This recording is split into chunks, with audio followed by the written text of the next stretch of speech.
I'm Sarah Gonzalez. Welcome to the news and why it matters. Glenn, what was the top story for you? Well, the top story has to be, for me, the anonymous guy, but he shall not remain anonymous on this program. Oh, okay. Anonymous exposed still. Yeah, I have to go with the big New York Times op-ed as well. It really dominated the whole show today. I don't know if that's the right thing to do, but I think let's talk about it more. Yeah. Pat. BYU football. No. Same. Jason, same for you? Same for me. Okay. Before we get started, want to thank our TV and podcast sponsor today, Nostalgia.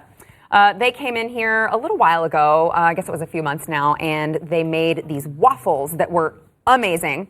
And I'm not talking about them anymore until they come back and they make We waffles. need you guys I was back. not here on Waffle Day. I don't know how I missed it. You were here on Beer Jelly Day, though.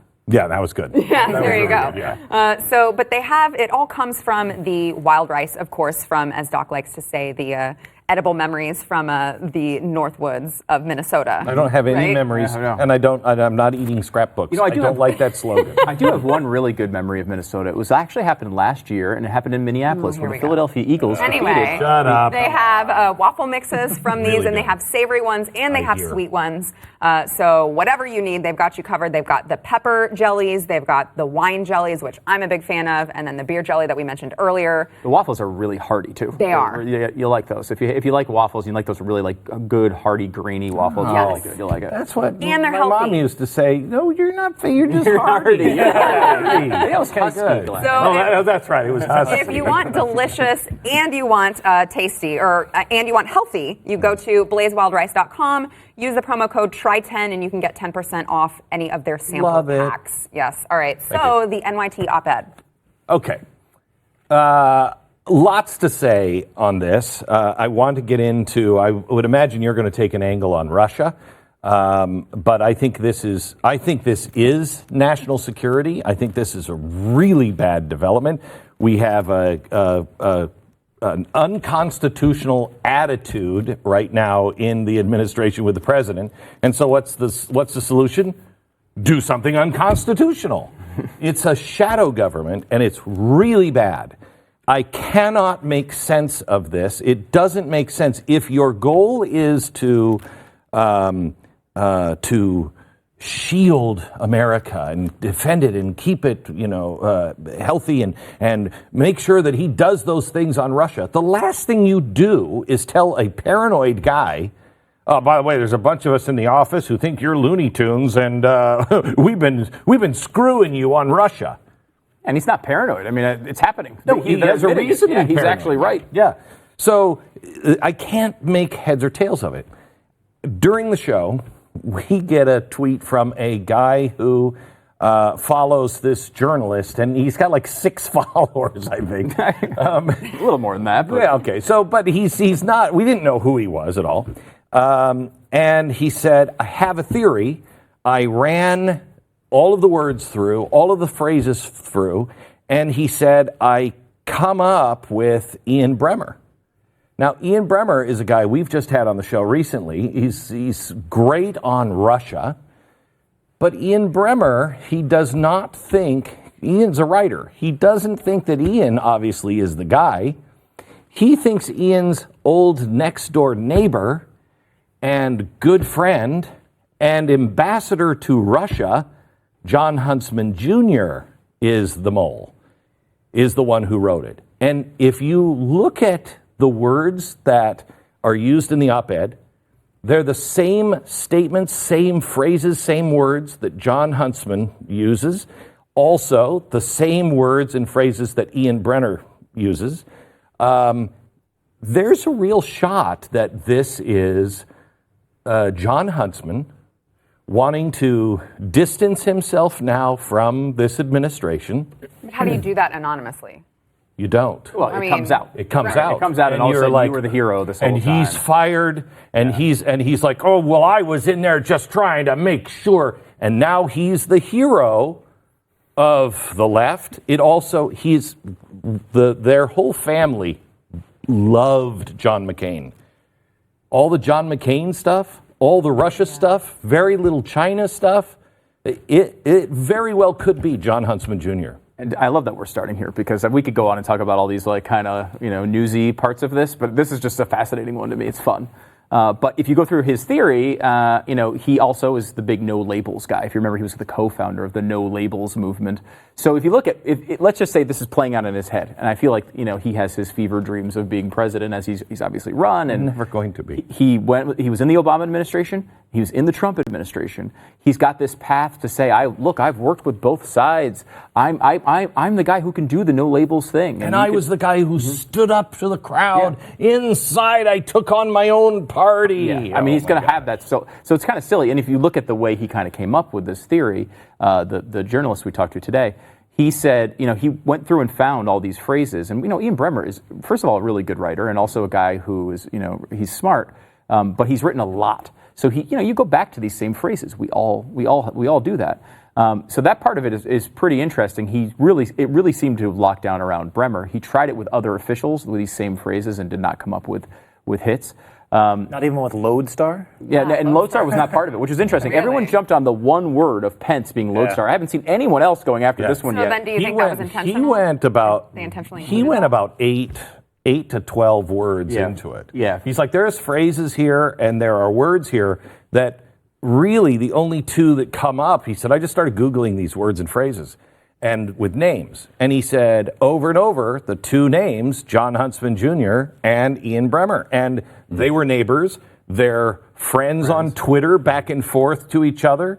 It all seems to make sense. It's kind of crazy. I mean, it's I don't know if it's, if he really solved this one, we'll see. I mean, it's certainly the best theory. It's a lot better than just the word Lodestar equals Mike Pence that everyone was running article after article after article last night where people were writing about that. Funny thing about Lodestar as well. I don't even think I've ever heard that word before, but I've seen it twice in 2 days. That op-ed and another op-ed in the New York Times. They just tweeted it out today. Okay, so back to back. So let me ask you this. If you're Mike Pence, you don't use that word, okay? And if you're Mike Pence, you're not so stupid that you write that article in the first place, all right? But who would be a logical guy that could run in 2020 or 2024, depending on what happens with Donald Trump? Who would be the logical guy? It would be, of course, Mike Pence, unless you could set Mike Pence up to look like the guy, but not be the guy, and Donald Trump just trashes him and trashes him and trashes him. And then once all the trashing is done, then this other new candidate can come out from Russia and go, oh, by the way, it was me, and I was in there. He's killing two birds with one stone. Really deep down the conspiracy mind, but it does work. It does work. And Pence, it can't be fired. One of the things the New York Times said is that they were protecting the identity because they didn't want him to get fired. Well, that doesn't fit Mike Pence because Trump can't fire him. Yeah. So then you start thinking about other people who could be fired. Certainly John Huntsman Jr. could be. And John Huntsman Jr. would love to be. Right. He'd love to come home. Yeah. He'd love to be discredited and be the big villain to Donald Trump. He'd love to, I know, he would love to come home. He's had enough. Yep. It's time for him to come home.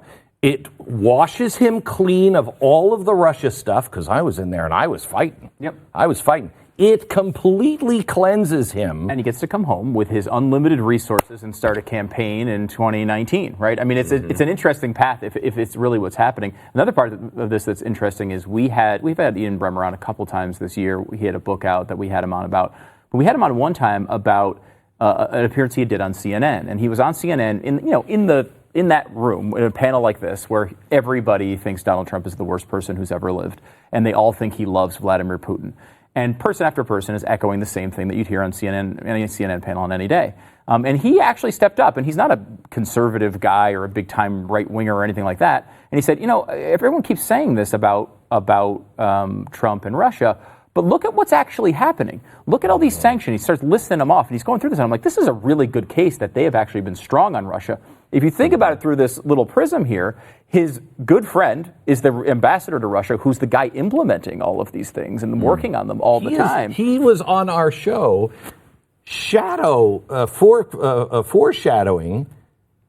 possibly, this very idea because he was on. Look, it's not Trump. It's not Trump. Trump says these things. Yeah, well, do you think he believes those? Yeah, I think he probably believes those. But look, the administration, i.e., the ambassador, have done these things. So it's easy. I mean, it's just totally convincing ourselves of this. it could be total nonsense. I want to hear more of Pat's take. Well, I mean, this all makes sense. I don't know his ultimate goal, though. If his ultimate goal is to set himself up to run for president, I mean, that's wasted effort. John, give it up. You are never going to become president of the United States. He believes he Did will. you not see that in 2016? No, he believes he is the man. I don't know that he. Or 2012 was he? I can't even remember. It seems like he was one of the early. No, he was 2012, I think. Was it? I don't think he actually ran in 2016, did he? Maybe. Because he was No. in the Obama administration in that Right, second that's true. term. But still, But he should have learned his never- lesson in 2012. Did he ever get above 1%? No. I don't think he did. No. But maybe with this he sort of thinks- attention, he can. Yeah, maybe. right? Maybe he could get to 2. I don't know. 2.3. I didn't say that. this is how bad it is. mock me. I never said 2. This is how bad it is. I believe in a two-man race, I would beat him. Wow.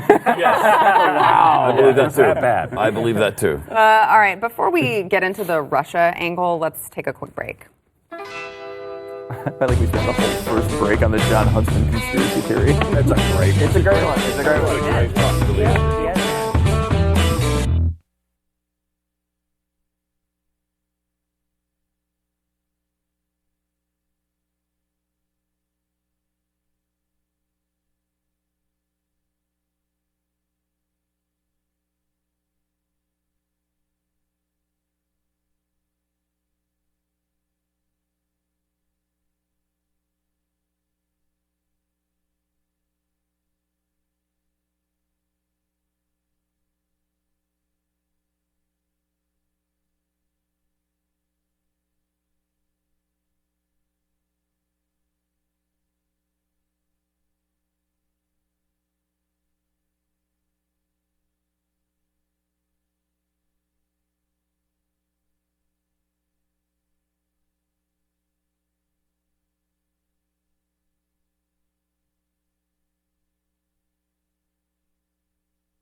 Hands off my ring. Before we start the Russia talk, want to thank our TV and podcast sponsor, Brick House. So they have this product, we talked about it briefly yesterday, Field of Greens. It's really great for Glenn, who hates anything green, all salads. But I'm protesting. I don't like salads. it tastes good. I am waiting to die so I can have a little chat with God. What's the deal with the salad thing, man? Okay, and we talked yesterday about, you take the scoop. One scoop is a full serving of fruits and vegetables. Organic fruits and vegetables. Organic fruits and vegetables, and you put them in, mix it with a smoothie. Stu mixes it with juice. I mixed it with water, and it was delicious. Yeah, it's good. I don't It's like believe Kool-Aid. you. I want you to mix one tomorrow. I will. Or Monday, whenever we do this show again. I want you to I mix will. It's really good. It is actually good. It's surprisingly good. Shut Thank up. you. Really? That's the only way I get vegetables. The only way. See? Yeah. Just look at me in the eye. He Yeah. means that. I do mean it. I know, because I know you hate vegetables and I love salad this like product me. because it's giving me vegetables in my diet without eating kale. Although I did hear a really good pro tip on how to serve delicious kale. Oh, yeah? If you add coconut oil to it, it apparently makes scraping it into the trash a lot easier. Oh, really? Yeah. Because the pan doesn't get all sticky. So it's good. Yeah. So, I mean, Pat endorses it. All you wives out there who want to get your husbands to actually eat their vegetables, you need to get this. You can go to brickhouseblaze.com and use the promo code GREENS to get 15% off of your first order, or you can text promo code GREENS to 41411. Every day. Right, back to the show, Russia. Now that we've gotten the conspiracy theories out of the way. Yeah, we've violated the news and why it matters, I think, idea today. It's like, I don't know that exactly matters. It's not really news. It's not really news. No. It's it matters. gossip. How about That's this? fun to talk about. How about this? It would be news. It would matter if it were news. How about that? That's our news. That's the new name of the show. If it is going on, that's on the verge of a constitutional crisis. It is a constitutional crisis. Yeah. They're So saying, it does matter. Just play this out for just a second. You have a bunch of people coming together saying we have to have the 25th Amendment. We have to invoke the 25th Amendment. Well, he's not crazy enough. I'm not sure if he can do it. Okay. Option one. They write this knowing he's going to respond. Are you trying to push him into something where you could say he came in, he was screaming and yelling at the cabinet? Yeah. Are they baiting him? I can't understand. If you care about these things like Russia, we're in the middle of it right now. Donald Trump, easiest thing. You want to be friends with Donald Trump? What do you have to do? Be nice to him. Compliment him, Yeah. right? Okay. Yeah. That's all you have to do. Compliment him, he'll give you the world. Next thing, if you want him to do something, what do you tell him? The opposite. Yes. Yeah, you can't do it. Do not do that, Mr. President. So now they were talking about Russia. How in God's name are we having, who's going in to talk to him about what Theresa May said yesterday in Parliament? England is going to come to us, if they haven't already, and said, we need your support on more sanctions for Russia, because we've now proven photographic evidence that these guys were from Russia, that poisoned them. They've been denying it. It's absolute solid proof now. Have the individual names and pictures. Right. Yeah, and let's go ahead and play that if we can. We were right to say in March that the Russian state was responsible. And now we have identified the individuals involved, we can go even further. Based on this work, I can today tell the House that based on a body of intelligence, the government has concluded that the two individuals named by the police and CPS are officers from the Russian Military Intelligence Service, also known as the GRU. The GRU is a highly disciplined organisation with a well-established chain of command. So this was not a rogue operation. It was almost certainly also approved outside the GRU at a senior level of the Russian state. So who is going into the president today with that information saying, Mr. President, we are going to have a problem with Nobody. Russia? No one. Nobody. I'll be afraid they would be accused. Yeah. Right. And you know what's interesting about where you started with this is that they didn't invoke, they said that whoever wrote the op-ed said that this cabal didn't invoke the 25th Amendment because they were worried about a constitutional crisis. So what they do instead of using the Constitution is to do something extra constitutional and form this weird cabal to try to stop the president from his agenda when they're unelected officials. Is there any way in your mind that you can bend and twist this into any kind of constitutional action? I think I can. I can at least attempt it. And that a lot of the stuff is being conflated between the Woodward book and this op-ed. The example used in the op-ed is absolutely constitutional. The only thing it says, the only example they gave was Donald Trump wants to be nice to Putin. And we have pushed him into a place where we're doing sanctions. We have a two-track presidency in which he wants to do this and we keep doing this. Yeah. However, that is a public action. Donald Trump had to sign off on all of those things, and the only way that could have happened is if they convinced him to do it. So now sorry, my belief is, if you're writing this op-ed, you give the best possible example, right? Mm-hmm. And so this one's, that one's fine, but we've also done 10 things we shouldn't have, and that's probably the most likely thing. But as far as what they've actually admitted to, is that thwarting his agenda? Well, if you convince him that we should do these sanctions and he signs off, that's not the same thing. If you are working as a secret combination and you are conspiring together in a group to thwart Pat, that's totally different than you and I and Jason sitting down, and Sarah, we're all like... And you try to convince me and we try to convince you otherwise. something that's not coordinated. But that's the only thing that was in the op-ed, was the second one. The first one is not in the op-ed. But you're right. If you conflate what they said in the book, if what's in the book is true, and some of those things actually happened, I think then you do have a constitutional crisis. I think you already do. Yeah. You have a constitutional crisis now because of the letter. That Donald Trump was told there's a cabal in your administration that is trying to thwart you. There is no way he is going to. You go to him with now new sanctions on Russia. He's not going to do that. Yeah. Because he's been told you're trying to thwart me and do these things and make me do it. We have a constitutional a crisis happening right now. Jason, you want to jump in here? Yeah, the thing with Russia is it doesn't surprise me that everyone says he wants to be friendly with Russia. Every U.S. president says they want to be friendly with Russia. Unfortunately, the geopolitical realities don't allow that to happen, and the relationship stays the same as it's always been. It's never going to change. That's just the way it's going to be. But there are people that aren't actually trying to thwart the president, but he does have advisors that will come to him and say, "Well, this is what you got to do. You got to respond to this. This is how you have to treat them."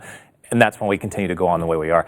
I've never seen Russia being so blatant. I've never seen them, not even during the Cold War, did they ever just wave the mutually assured destruction, and boo-boo, you can't do anything to us before. They've never been that blatant. This is how blatant they were. What Theresa May was describing back in March when they tried to assassinate the Skripals, it was kind of like Russia was saying, well, you don't show us the evidence. Well, they showed us the evidence in spades. They've got from the moment they flew into the country, which they didn't even try to hide that they were flying into the country. They flew on Aeroflot. That's like their national, that's like flying in on American Airlines. They flew on an Aeroflot.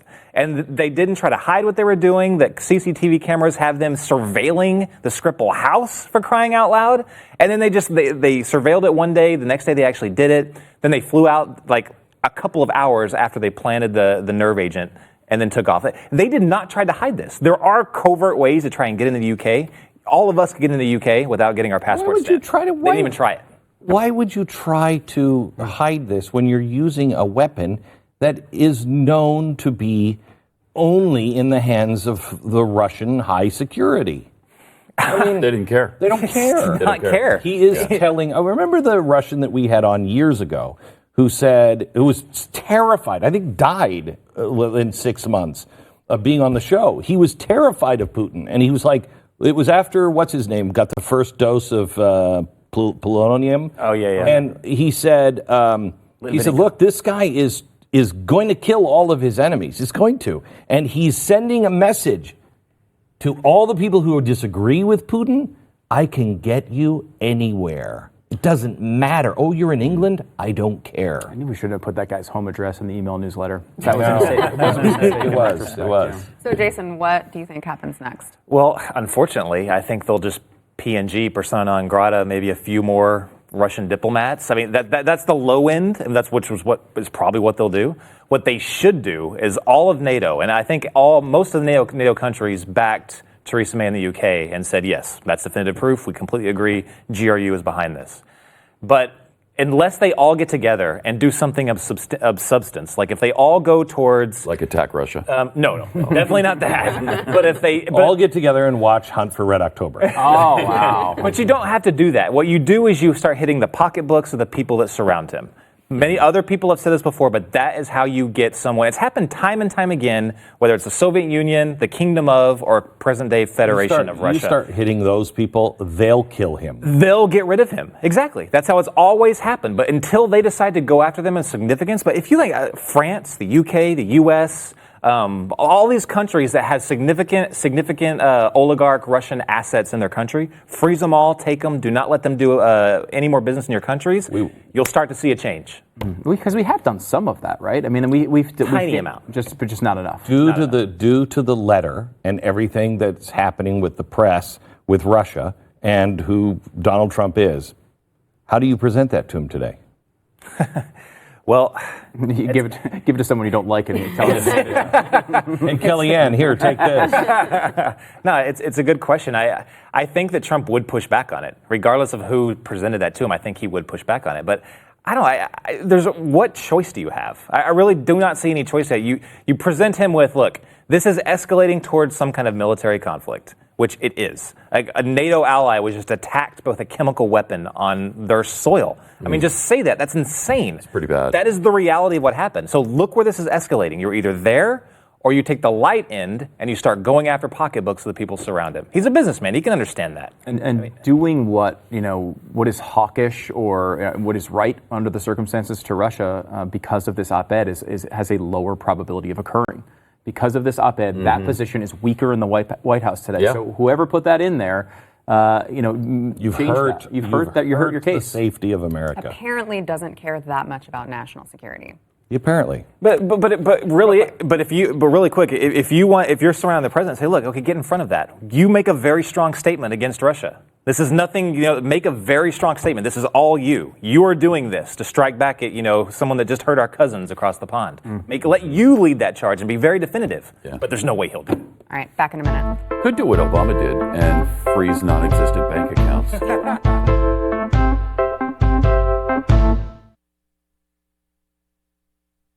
Learn him.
Don't have much time left, but you apparently are doing a book signing on next Thursday. Is that right? Yeah, virtual signing. A live online book signing. Okay, How does that work? I have no idea. This is the first time hearing that. Everyone gets to I'm watch so you excited. I've been planning it for months. sign books online? Yeah, I guess. Yeah, it's kind of fun. You hold up the signature to the camera? Yeah, I think people believe that I'm signing them. Yeah. No, it's just great because we have, people call in and give questions, and we horse that's around fun. It's a fun hour. That's next week. Yes. Also, today is the last day to get tickets to the show Yes, you without gotta the GlennBeck.com. promo code TheBlaze. TheBlaze.